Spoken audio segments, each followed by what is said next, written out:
Okay. It looks like we are live. How's everyone doing today? Sweet. Well, thank you for joining me. My name is Jason Levine, and checking some things here for the next 40 minutes or so. I'm going to go through some of the process of archiving a project in Premiere Pro via the Project Manager.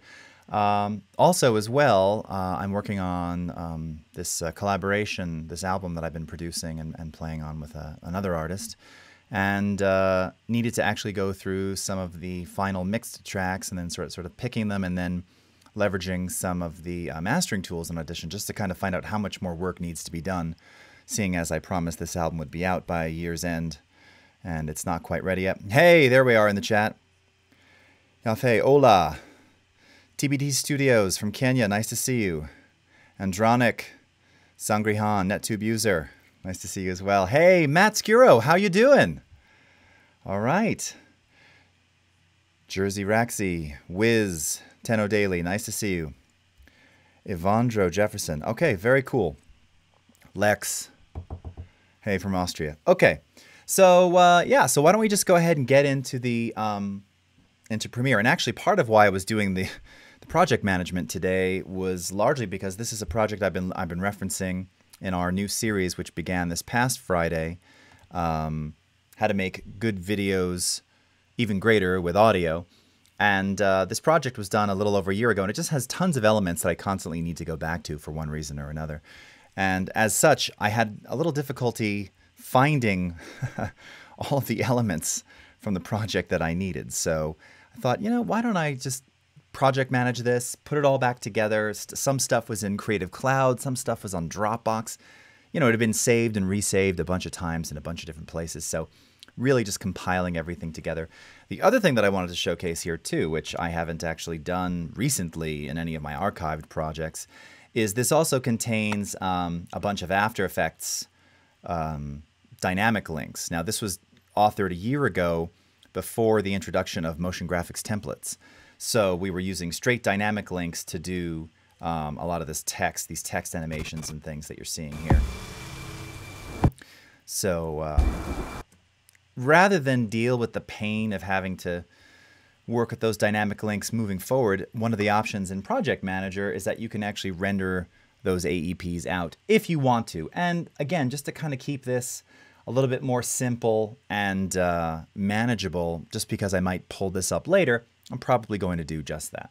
So we're going to start here in the File menu by going to the Project Manager. Edouard Martin, nice to see you. Eric Gregory, what's up?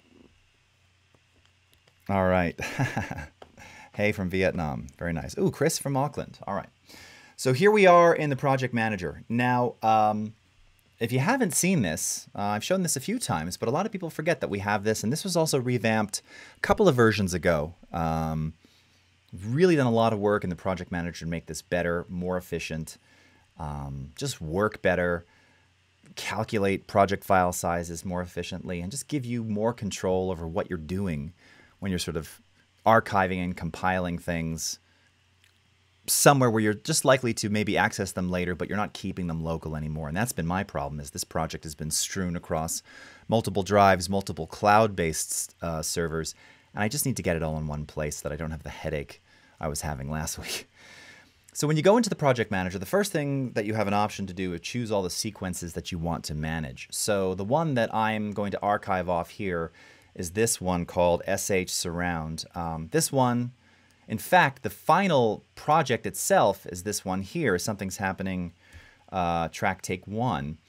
The reason I'm using the surround version is this actually has the entire project with all of the surround stems, which I authored in Audition to do all the scoring and sound design and Foley, brought back in to Premiere Pro from Audition as stems, so which I could then remix and recontrol here. And you can actually see, if you take a look at the master fader here in Premiere, I don't know if that's quite coming through on the stream. It's a little dark, but you can see we've got 6-channel metering here. So this is telling us that this is a a multi-channel 5.1 sequence that we're working in that contains all of those stem elements. Omojiji. Oh, hey, thanks so much from Georgia. Paul M, what's up? Oh, from Sweden. Hey, how are you? Okay, so I'm going to choose this sequence. We're not going to worry about the other ones for now. Now, under resulting project, you've got a couple of options here. So if you just simply want to collect everything as it is and copy it to a new location, which I might do because some of this content has already been transcoded, you can select this. And it's going to do just that. It's basically going to collect up everything, copy everything as it is. You're not converting or changing or doing anything. And then when you do that, and you'll see that all of this goes gray here, because when you consolidate and transcode, that's also going to free up space. Now, in fact, I probably want to do that thinking about it because there's a lot of stuff in here that didn't get used. It's contained in the project. It's part of the project file saved via, the PPRO file, but it's a bunch of stuff I don't really need. And if you're archiving, do you want the stuff that you didn't need in the archive? Maybe.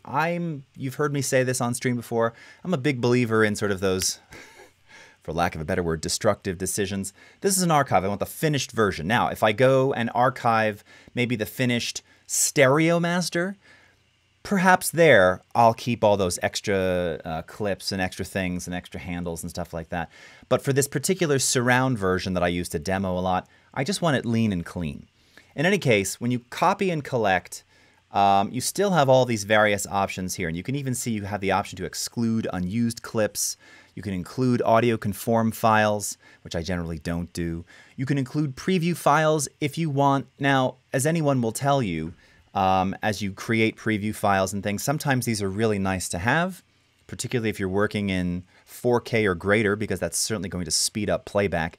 And if you archive your project with those preview files saved, it just makes that loading and playback that much better, that much faster, that much more real time, more quickly. Having said that, sometimes, I'm sure many Premiere editors have run into this, any editor who works with preview files, sometimes weird things happen. And the preview files, they might link up, but you have to recreate them anyway. Or if you were working on a particular system that had, say CUDA acceleration, via NVIDIA CUDA, and now you're using Metal or you're using OpenCL or something else, you may have issues. They're not terribly huge sometimes they can be, so that can also inflate the project file size. And then you've got this rename media files to match clip names, which some people like. Now you'll notice convert After Effects comps to clips is not highlighted when you simply copy and relocate to a new place, because it's not doing any kind of fold down render conversion. It simply wants to copy the .aep that's used in here via dynamic link and move that over, which is fine. So in fact, just sold myself, I don't want to use that. I'm going to do consolidate and transcode. Okay, so here now you've got a couple of different options. So you can choose, first and foremost, what we're really talking about when we're consolidating is ultimately transcoding. So for the source, we can use either the sequence source or individual clips or a particular preset. Typically, I will use individual clips. The reason for that is oftentimes I'll make my sequence, 1080p, but I might have footage that's 4K, 6K, 2K, 720p, whatever, blown up or stretched or squeezed, however. I don't necessarily want to change those attributes because that could ultimately affect opening up that edit, opening up that archive later on. So I'll typically use individual clips. Now for format, you'll notice we're offering up 3. Now I'm on the Mac side here. I don't know if you see our GoPro Cineform flavor here when you go into QuickTime. I can't remember. It's been a while since I've done it on Windows. If you are going to go anything, some people still like to use ProRes. Many of you know that's sort of changing over time. Your GoPro Cineform files are cross-OS compatible, import and export. So if you're going to be doing this, and you might end up on Windows or whatever, GoPro Cineform is awesome. This is what I would typically choose. These are also a bit accelerated for playback inside of Premiere. Now, one thing that my colleague Patrick Palmer has recently turned me on to is actually using DNxHD, DNxHR. Now, you've got a match source preset here, which will do just that. It's going to match the source attributes of your media. These in particular also, they're MXF OP1A files, industry standard. They play very, very smoothly. It's really just a matter of choice at that point. And then if you do MXF OP1A, that's the non-DNX flavor, you'll see that we've got a couple of options here. For your broadcast workflows, you're probably going to leverage some of these. And you can see that you can also install presets that you may have made. When you make proxy and other type of transcode presets inside of Premiere, these are the very things that you can install. You can make these through Media Encoder as well. So I think for me, I'm actually, yeah, let's do MXF. I'm liking the way those are working for me lately. And we're going to go with our match source. So again, this is kind of a surefire way. What was in is the same thing that comes out. Let me just bounce over to chat real quickly. What's up, Evil Cerise? Hello, Merez from Tunisia. Very nice to see you. Optical Lunacy from Greece. Oh, I remember you, man. What's up? Hey, Hassan from Norway. Wally Conductor. Long time no see. Nice to see you. NetTube user, thank you. Yes, the new studio is finally done. You're not quite seeing as much of the blue-purple hue that you should be seeing right about there. But yes, the whole thing is this cool blue. Of course, I have KinoFlow 5500 studio lights on me. But yeah, when those are down, even when those are on, but when those are down, the lighting is that right there that you see. And I've even got blue from above. And thank you. Yeah, super cool. It's very nice to work in. Partially inspired, actually, by the blue inside the UI here of Premiere. Okay, so first and foremost, we're going to exclude unused clips. Again, for my money, for archiving. If it didn't make it into this final cut, I don't need it in the archive. That's just going to make the archive bigger. Sometimes you want it all the working files. I know on the audio side, I get very OCD about this stuff. For video edits, because we're dealing with a lot more footage and a lot more space, I'm going to commit to getting rid of stuff that I didn't use. Okay? Include handles. You always want that. Never uncheck this box. I mean, you could, but why do that to yourself? You know, you might want to do some kind of re-edit or something, and if you don't have anywhere to go, that kind of sucks. So typically, I'll always leave this, and you can certainly make this. This is 1 second of handles. You can make this longer if you like. Convert image sequences to clips. Okay, now I don't have any in here, but I would probably do that. Rename media files to match clip names. I am going to do that. And this is the one that I want here. Convert After Effects comps to clips. And like I said at the beginning, the reason for doing that is, I don't know what kind of system I might open this on in the future. You know, dynamic links are wonderful, but I've got a bunch of them running in here. If I were reauthoring this today, I would do this entirely through a motion graphics template. Way more efficient, faster, less CPU load. This just happens to be the way it was created. So because of that, because it's text with alpha, I want to preserve alpha. So again, that box was automatically checked by default. But just having this convert AE comps to clips is so nice because then there's no worry. Everything will run natively in Premiere as is. I don't have any of the additional overhead of, you know, working with AE if there were any. And it just makes life a lot easier. Tell it where we want it to go. So I think I may have to just briefly look and see what kind of space I've got on these drives. 310. Okay, so we'll go on to more assets. We're going to go to this one. So we're going to go to this drive. Oh, sorry, more assets here. Make a new folder, and we'll call this the Something's Happening Consolidated. And it'll put another folder in there, inside of another folder in there too, so you'll probably move things around, but good to keep the folder structure as is intact. Choose that, okay? And let's go ahead and calculate. So this is where sometimes the reveal is quite dramatic in terms of, you know, how much you might save or how much it might go up, because again, a lot of these files were H.264. The reason being is that I had a lot of Adobe stock footage in here. Now, some of these I'd licensed, some I didn't. So the ones that I didn't license are now being made into, you know, MXF OP1A files. So this is telling me that the original project was only about 500 megs, but because I'm converting to MXF on, again, some H.264 based content that has the watermark on it, it's almost, you know, we're like almost seven times the size here. But 3 gigs, not a big deal, right? It's small potatoes compared to most things. Now, if I were super smart, I would go ahead and license all the other pieces of footage ahead of time. I like leaving some of those in there just for effect because I can always license and replace them in the timeline at a later date. So again, kind of preserving this as it is. So 3 gigs, that's okay. That works for me. Go ahead and click OK on this. All right, the operation requires the project to be saved. Let's go ahead and click yes on that. And it analyzes, and that's it. We're going to let it do its thing. So again, if you haven't checked this out recently, one of the really nice things is that the transcode, everything, this all kind of works in the background. So we could go straight over to Audition or somewhere else and keep working in another app. Now, I say that it works in the background. It works in the background if you're in the sense that you can go to another app. Okay, one of these files. Okay, so the AEP file, right? It's copying that as is. It can't convert that to a clip. That's fine. It'll convert the clips themselves, the instances of those in the timeline, to clips. It's copying some media now. The nice thing about this, again, is that you can work in other apps. Now, this is not like Media Encoder where it is completely background. So I can't get to my timeline in Premiere. So the project manager itself is what we refer to as a modal dialog. So you're sort of locked out of Premiere while it's doing this, but that's okay. That's a good thing. It's converting. It's doing a bunch of things. You know, it's probably a good idea to like keep it simple. So this is saying some clips were copied because they couldn't be transcoding using the selected settings. Please refer to Events Panel for details. And I believe if we do that, it's going to tell us that one.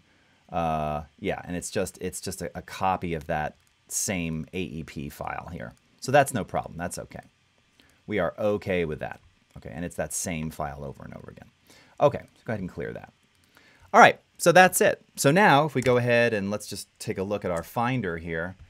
Something's happening consolidated. Here's our transcoded something's happening.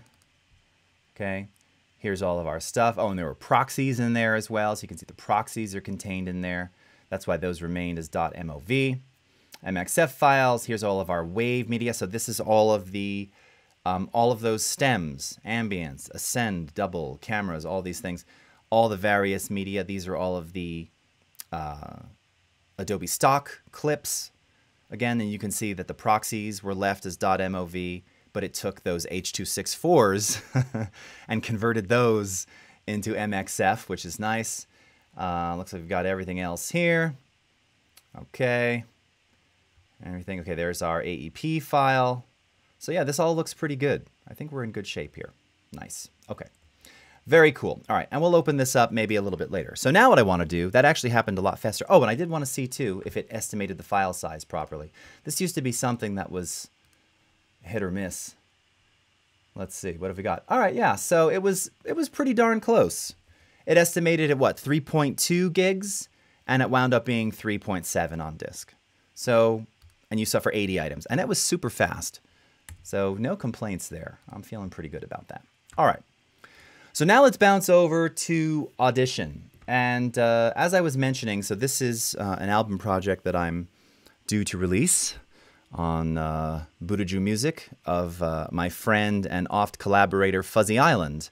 And it's going to be a series of I say best ofs. It really could just be an album, but we've been recording together. Well, we've been recording together for a ridiculously long time. We've been recording great music together for about 15 years. So I have 15 years worth of archives that I started putting together and compiling from different sessions, always in the same format though, where he's on some kind of acoustic guitar and vocals, and I'm on my Martin B1 acoustic unamplified bass, and sometimes with background vocals and things. So we've got a combination of some of the master files here, as well as some session files, because some things kind of needed a little bit of remixing based on how the original mixes were delivered. So what I thought I'd do is kind of take you through my process here of listening and analyzing how this stuff is sort of coming along, and if any, what work needs to be done to it. Let's just go back over to the chat here for the second. Do you think that Adobe is going to add the new H.265 video encoder one day? It's already in the new version of After Effects CC and Premiere Pro already. Yes, so now you could create, if you're asking if you could use H.265 as a transcode preset, you can. You want to build that preset via media encoder, and those can be used for ingest as well.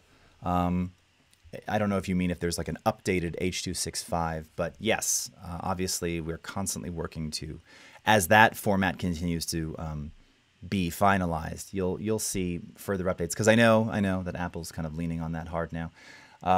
So yeah, you will definitely see updates on that over time. I can't give you an ETA, but if that's what you're asking, for sure. Yeah, especially for 4K. The thing is, though,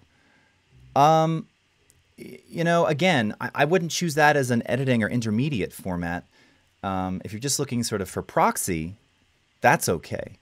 But as good as H.265 is, it's still compressed, and it's still not super optimized. Perhaps it's better in FCP or elsewhere, but if I'm going to be editing and ultimately grading and doing other things, I'd sooner go to something like a GoPro Cineform, which is optimized, super quick, fast. It's larger, but your files are better.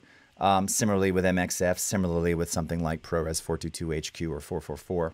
Any of the DNxHR flavors that I mentioned would be a good choice, or just standard MXF OP1A for editing and sort of, you know, reversioning. If you're trying to make a small archive for future, yeah, H.265 isn't a bad idea. It's certainly going to look good, again, but in terms of re-editing and republishing, you're working with something it's compressed, so, you know, I wouldn't generally say. Although it is obviously, it's better than H.264, you know. A lot of it is sort of content dependent too. It depends what you're working with there. All right. Let's see. Oh, it's snowing in Poland, Wally Conductor. Yes. Cool. Ant Pruitt, what's up, man? How are you doing? TBT Studios. Okay. No file management after Consolidate. All files in one folder. Yes, they all are contained in one folder, and that's a good comment there, Igor. We just had someone actually make mention of that.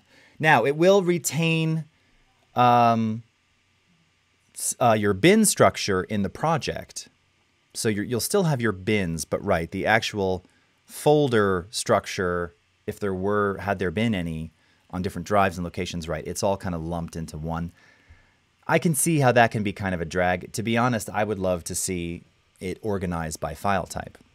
You know, the problem is that there's certain file types, particularly where you're talking about MXF, which have those associated .xmp files, where by design, maybe there's a reason why we keep it all in one so that things don't get garbled, or if you move them, you know, file structure, folder structure can often break the success of opening something that's been consolidated. And that's why I mentioned not changing the names and the paths of certain things when it consolidates, but something to keep in mind there. But that's great feedback. Yeah. Oh, you're very welcome, NetTube. Okay. So let's take a quick listen to this. I played a couple of these before. This, I think, is going to be the opening cut. It's, I don't know if we consider this a traditional song. It's a song called Just Because. I'll need to Wikipedia this later. This is the other thing, is that the publishing stuff on this is taking a long time because there's a lot of very old cover tunes, some of which are long in the public domain. Some are sort of right on the cusp. I haven't researched this one yet, but you might know it. It's called Just Because. And this is from a session from 14 years ago, I think.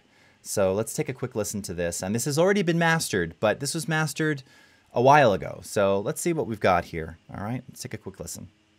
So this is April 11th, Seattle. Don't be afraid to sing out because I'm picking up both of you, so get emotional, but loud emotional. Okay. We get some vocals. My direction always. Emotional, but loud emotional. You ready? Yeah.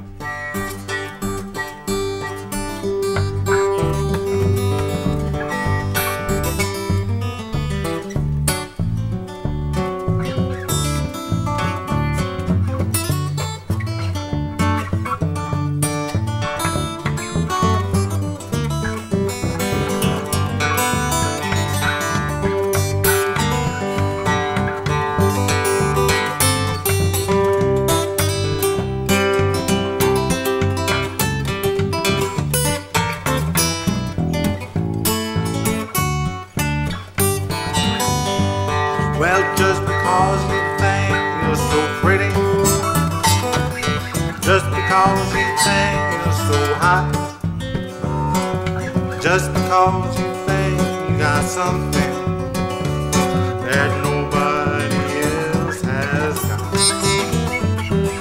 Them went to... Okay. All right. So, sounds pretty good, right? It's pretty cool. So again, all these recordings are done live with about 4 microphones, stereo matched pairs. All the guitar and bass are mic'd with single condensers here, and then single microphones for the vocal. And I think my mic, I used more of a room ambience style miking technique. So, which is why I was saying, it's picking up you, so, get emotional, but loud emotional. So this one has a nice quality. If you noticed, I was looking at the real-time frequency analysis, looking at the right channel, that was the blue. And the bass was very articulate, really occupying a very defined space. That Martin bass just has incredible intonation to begin with. So sounds pretty good. Now, when I look at the amplitude statistics here, just in terms of album mastering critique, one of the things that I notice here is that it's good. And certainly when I did this, this was probably to be considered a hot master. As I'm looking at loudness specifically, and sadly, this is the pain that many of us deal with all the time, minus 12 LUFS is very conservative for today's mastered recordings, which sucks, but that's the reality there. So I might want to add a little bit more on top of this. Fortunately, as you can hear, it's not super compressed sounding at all. In fact, I think this was probably mastered at the time. Probably the mastering and finishing was about 12 years ago. So I think it was probably Waves L2 combination with the C4 or C6 multiband compressor. So yeah, minus 12.4. I mean, if you look at the maximum RMS, it's approximately -7. That's legit. But that was in a day and age before we were really measuring loudness and everything was based on loudness. Now, one more thing to consider here, minus 12 LUFS. Many of you have probably heard that Spotify and Apple Music are now implementing, although I've yet to run into this because I keep hearing tracks from the 80s that are, 30 dB quieter than the previous songs from recorded this year or something. But they're kind of standardizing on a minus 14 LUFS for playback of their content. This is, obviously to ensure a more consistent listening experience. And I read that it was said that if you've got something that's hotter than that, it'll bring that down. And if something's quieter, it'll bring that up. I actually haven't heard that in practice yet on Spotify, so I don't know if that's kicked in or not. Maybe someone in the chat knows. Great question, Ant. I typically always say it. So LUFS stands for loudness units relative to full scale. So previously, when we were working with dB and using that as our measurement, typically peak measurement, you've probably seen this also notated as dBFS. dBFS, that's decibels relative to full scale. These days, because again, while peak amplitude is interesting, and incidentally, notice there's peak amplitude and then true peak. So true peak is now the relative peak measurement when measuring audio in loudness units. So peak amplitude minus 0.3 dB is in relation to our RMS amplitudes and total peak measured in dBFS. True peak, which also uses dBTP, right? TP for true peak, is the relative peak amplitude when measuring in loudness units.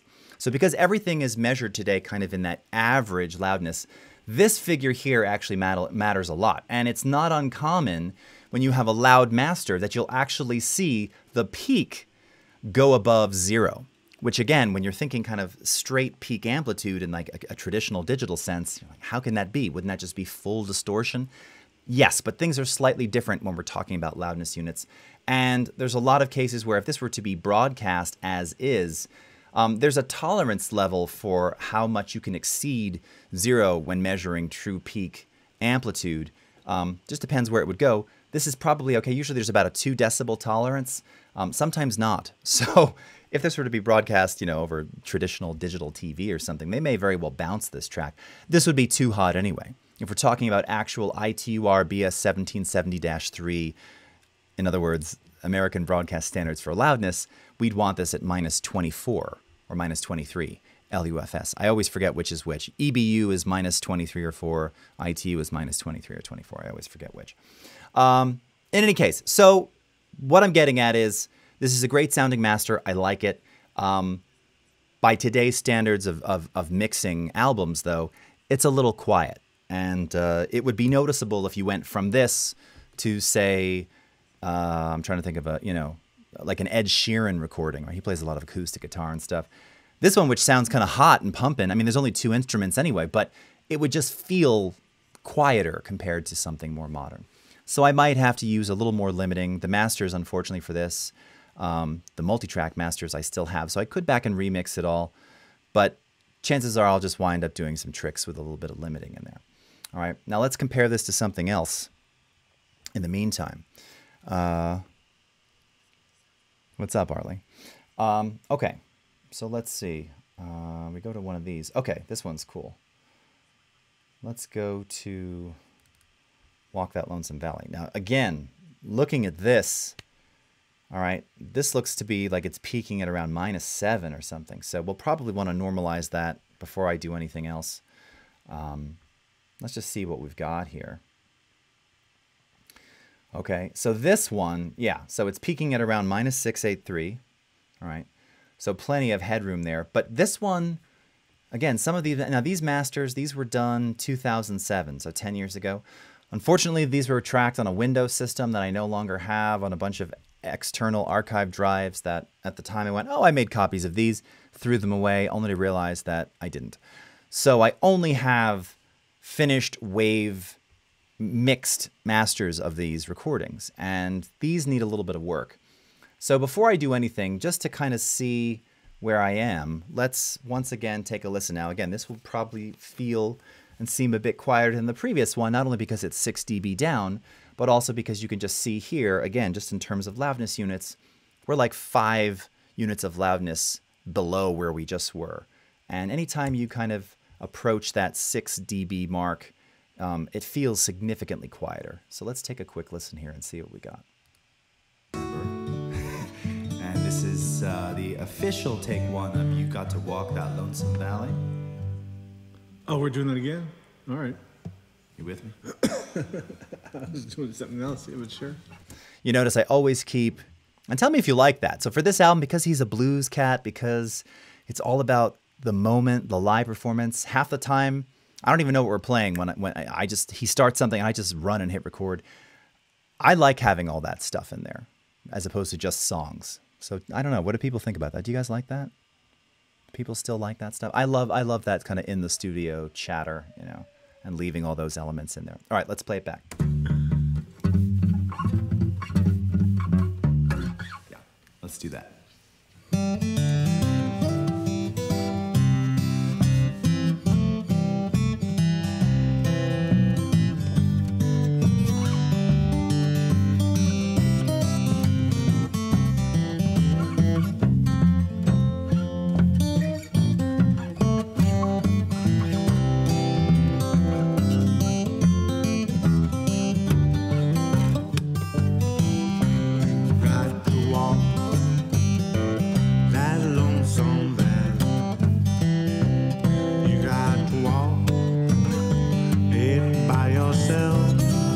Now, right away, just listening to this, I mean, obviously you can tell it's significantly thicker sounding, which is not necessarily a bad thing, but compared to the other, just go back to this, you're just going to hear that sonically the mixers are very different. All my money,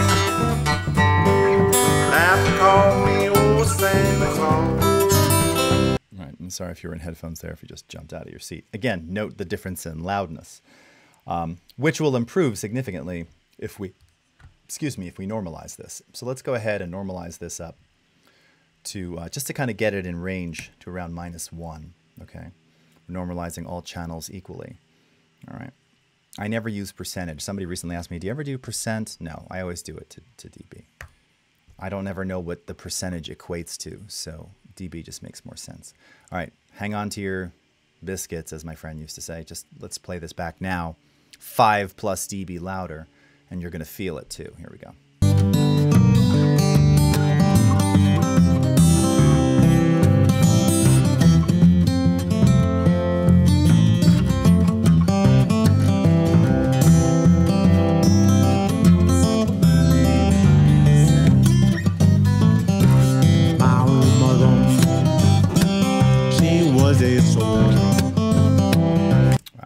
really thick.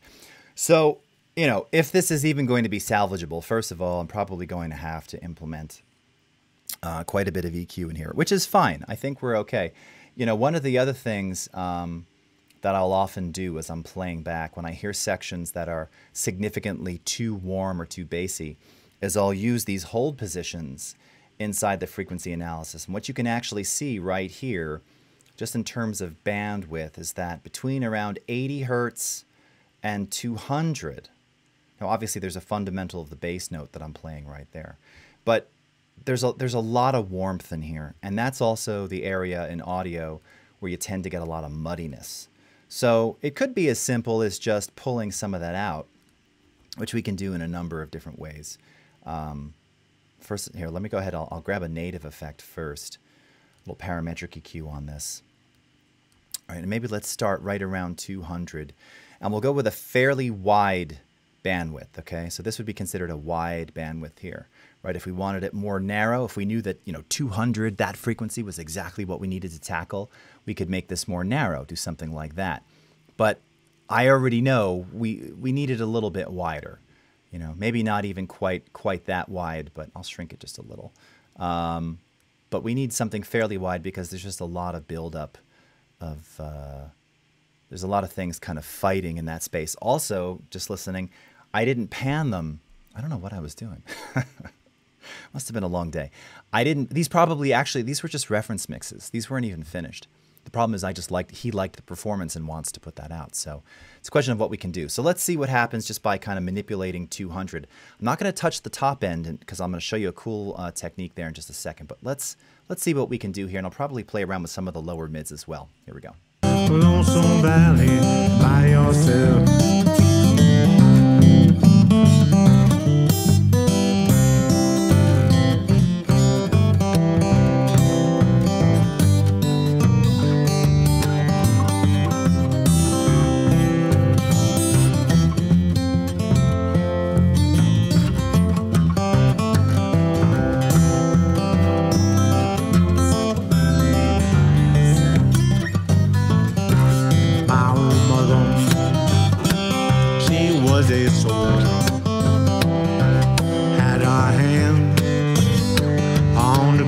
Cloud. When she grew old and tired, couldn't work any longer. She said, I keep right on and working anyhow. Got to walk that lonesome valley. You got to walk it by yourself. Nice. Okay, so could you hear there that really just that one, initially, that one change, really at around 200. Suddenly you could actually hear more attack on the bass, and it kind of just scooped out a lot of that mud that was fighting in that area right there. I kind of swept it a little bit there. You could probably even go to around 187, 190. There's a lot of nice resonance, and again, whatever key we're in here, the fundamental is somewhere around 140. So you don't want to touch, you know, and this is again where if you take a look, let me close this dialogue here. If you take a look at the spectral frequency display, which is allowing us to see frequency over time, color being amplitude here. Now I know a lot of you haven't looked at this before, but you know, each one of these blocks represents bass notes, guitar notes, what have you. And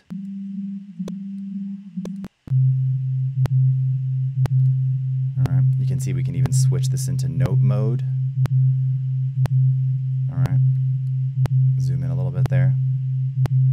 So this is C sharp or D3. Can't tell exactly. I'm thinking it's probably D.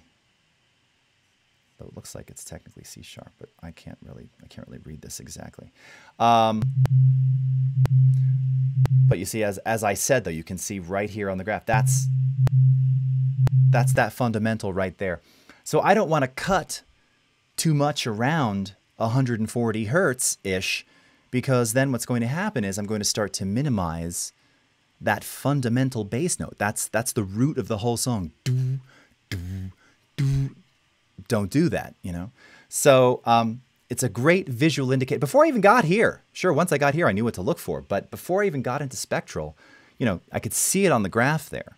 So you want to, again, this is where using that bandwidth control, just be mindful that if you start to lose some of the fundamentals, it might be because you're actually attenuating at the center frequency of where your fundamental lives. All right. Let's heading back to the stream here. Well, thanks, NetTube. I can't say I've worked with Jonathan Weiner, but I have worked with many. I used to be in the music biz, so I still have some contacts and things there, and sure, as much input as I can, when I can. I use a ton of plugins too, so I'm always talking to the plugin companies. All right, totally. Oh, makes it real. Nice. Humanizes the recording process. Thanks, Ant. Yeah. Cool. Okay. Yeah. Wouldn't like it in my daily rotation playlist. Okay, fair enough. Yeah, so yeah, it's one of those things. Not all songs, well, I shouldn't say that. I think almost all of them have us talking. There's one where he belches, I thought it was hysterical, and he's like, you're going to get rid of that, right? And I go, no, that's totally going in. That's in, that kind of stuff. But I just like those weird things. Okay, well, that's cool. Thank you for that. Love the conversational setup elements and recordings. Adds the lead in. Oh, very cool. Okay. Nice. Oh, 6 a.m. Beijing time. Hey, well, thank you so much for joining me. Okay. So in any case, we've kind of took away some of the extreme warmth. But now, speaking of plugins, and for my friends tuning in, yes, C major. Very good. That's what I thought. It didn't quite seem like C sharp, and D seemed too much. C major. Okay. And I should have heard that because that would be the fundamental key of Let It Be, and that's kind of my go-to for C. That's how I tend to hear C. I've also found in my aging years that I am generally almost always, 1/2 step off when I do something by ear. Almost always, which is very interesting. My perfect pitch has been modified by a 1/2 step. Okay, so I want to bring back a little bit of brightness. Now, you can do that via the parametric EQ. But there's an effect that I love, and there's a couple different companies that make these types of effects. This particular one is by a Swedish company called Softtube. And they've got an effect here called tape, which is just what you think it is. It's an emulation of a classic tape machine. And what it lets you do is not only apply the sound and color of, as if this were going to tape and through play and record heads, but it also gives you the option to flip between various speeds, right? So again, based on the speed of your machine. So if you're doing 1 7/8, and this is of course in inches per second for our metric friends, but that's how tape's always been measured. 1 7/8 represents what a cassette would have done. So it's gonna emulate that cassette harmonic distortion kind of sound, hiss, and everything else, depending upon how you set it. 3 3/4 and 7.5. These are some of the consumer and semi-pro flavors of tape speeds for largely 1/4-inch tape machines, although you had absolutely 1/2-inch and 1-inch machines that could often, sometimes be modified to do 7.5. I don't know about 3 3/4. And then for pro, 1-inch, 2-inch tape, you've got 15 IPS and 30. 15, which is going to give you a little bit more bass. 30, which is going to be, I think John Lennon said it best once. It's like in the mid-70s, and it's, again, one of these off-mic things that they were recording for his Walls and Bridges album, and they're saying, the engineer's like, so you want to record this one at 30? And John Lennon goes, oh yeah, so that the hiss can be cleaner, right? Faster tape, less hiss, but again, you lose a little bit of the bass response when you run 30. So I used to do all my masters at 15 for the most part. And of course, 30, it's going to eat up tape twice as fast. So you've got 3 different formulation types of tape. You've got your amount here, and then when you go into the remote control side, you've got things like speed stability. So again, sometimes tape, you'd have that wobble. It'll simulate that. You've got this high frequency trim, and this is what we're going to play with here. This is amazing. This is really a master grade EQ, or I should say frequency adjustment, because it'll add the characteristic of that beautiful softening of high-end transients that tape would give you, particularly if you're running it a bit hot. But additionally, if you're trying to add back in some of the high frequencies that were often compromised. Remember, again, when you were working in the analog days, or if you don't remember, when you were working in the analog days, every time you played back that tape, it got a little bit darker. It deteriorated over time. There's classic stories of bands from the 70s and 80s who, it took them 6 months to make one song. Boston is one example of that. I can't remember if it's More Than a Feeling. Someone in the chat will know. Who are my nerds in here? Who remembers this? Where, they did hundreds and hundreds of overdubs and everything else. And then eventually the tape just started shredding as they were playing it back. And so they had to go copy it to another machine because the master tape was just, the oxide was falling off. So we used to use a device, which I actually have down here, or down there in one of my racks that you can't see, called an Aphex Aural Exciter, which by using harmonic distortion was able to reignite high frequencies lost from, over playback recording on the tape heads. This one kind of does a similar thing, but it's just beautiful. So we're going to try some of that. And then you've got your crosstalk control here, which is going to do a little bit of a blend of those left and right channels and kind of move things a little bit towards the center, which can sometimes be very nice. Now in this recording, again, it's not super wide, so we probably won't use that, although we can take a listen. And then we can also enable things like tape hiss. So I think for this, let's go to maybe we might want it a little grittier. So I'm going to go to 7.5 IPS for this. I'm also going to use this Type A simulation. This one uses a 60s style tape formulation, which again, I think might make this one just a little, it needs a little grit. And I see, let's see, Letsuo. How do I prefer this over the Waves J37? Very curious that you asked that. It is different. I'll be honest, the J37 is pretty freaking fantastic. So I don't own that one. I've used it on a couple different projects, though. It's amazing. This one, without a doubt, has its own character as well. Again, the ones that they were modeled off of at Abbey Road, I can't remember the exact tape machines. I think they were all Studers. Or some of the, with using classic like EMI tape. I'm forgetting the models that they had there, actual tape machine. They have different sounds. But ultimately they offer very similar styled controls. If you're trying to do tape emulation, I would say of all of them out there, these two are definitely the standards. Arlie, oh my God, the big bottom, that's right. So after they did the original Aphex Aural Exciter, we're getting derailed here, but since I've got some audio nerds in the chat, Aphex Aural Exciter just took care of high frequency loss, right? So if you lost high end, it was able to bring that back. But as the early 90s rolled in, people realized, again, especially if you're going more and more people recording at 30, sometimes their masters, their tracks, they lose some of that low end. So they came up with the Aphex Aural Exciter Type C with big bottom, partially borrowed from Queen. And that actually added back in a whole bunch of like oomph and bass that was very unique for the time. It wasn't a thing. People were, particularly I was in the studio at the time, and it was sort of like you were always a little conscious of too much bass and boom, particularly when at that time vinyl was still kind of in its, original iteration, So these days it's different, and we think differently about that kind of stuff. But then it was pretty shocking to have it, and it was pretty impressive. Yes. Oh, April Diamond. Yes, that's right. I knew Queen had a similar thing with Bohemian Rhapsody, and like I said, there's definitely a story with Boston. I just can't remember if it's More Than a Feeling or not more than a feeling. Yeah, that's it. Not Hooked on a Feeling. That's Bachman Turner Overdrive or somebody else. Anyway, or someone else entirely. I think it's More Than a Feeling, and it was just like fall. And this happened, by the way, this happened a lot. This happened to me. I mean, the more and more you overdubbed, the weaker the tape sound became. All right, why don't I shut up and just play this back already? So let's do that. Oh, and by the way,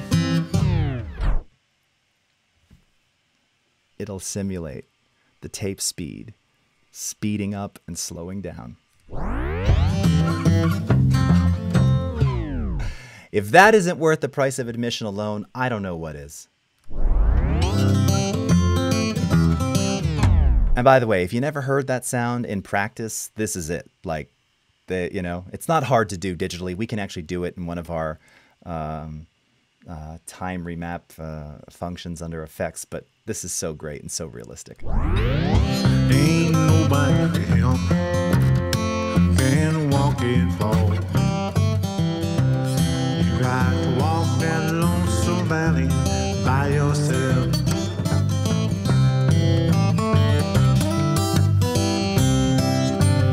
Let's put a little of that high frequency boost on here.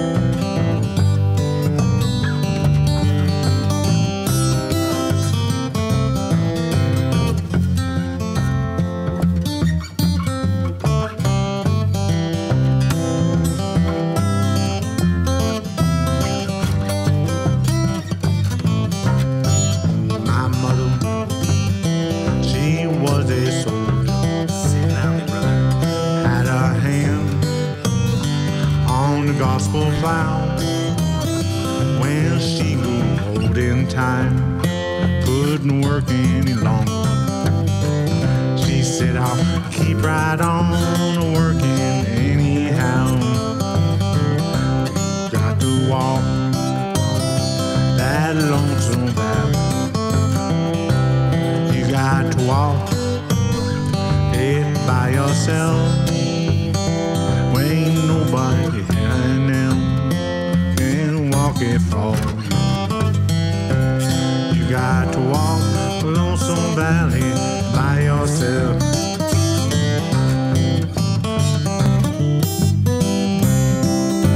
It's the original.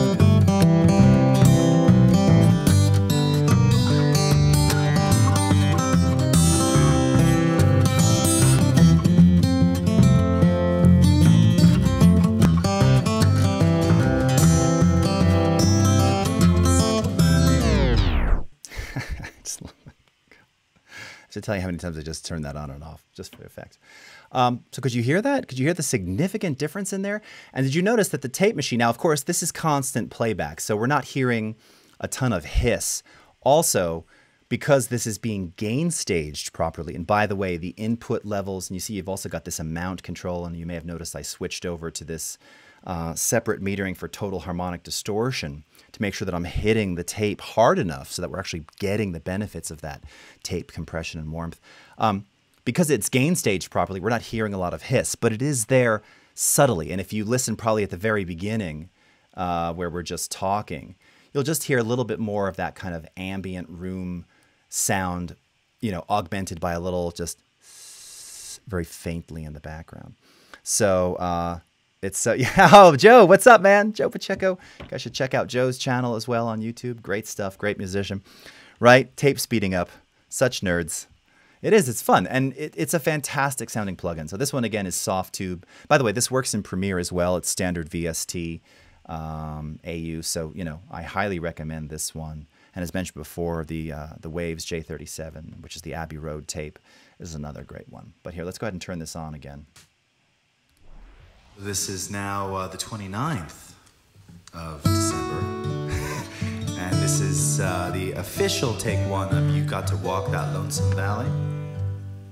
Oh, we're doing that again? All right. You with me? I was doing something else. Did you just hear that little faint? There's something so... it's like adding grain and grit back into your video. It's the same concept with this kind of stuff. It just adds a color that, unfortunately it just doesn't exist in the digital domain. So, and because these recordings were so thick, again, I'll play a couple seconds for you. Let's find a section with vocal. Okay. Just to see how much we were able to bring out with this tape machine and very subtly cue. So here it is with it off, and then I'll kick it in.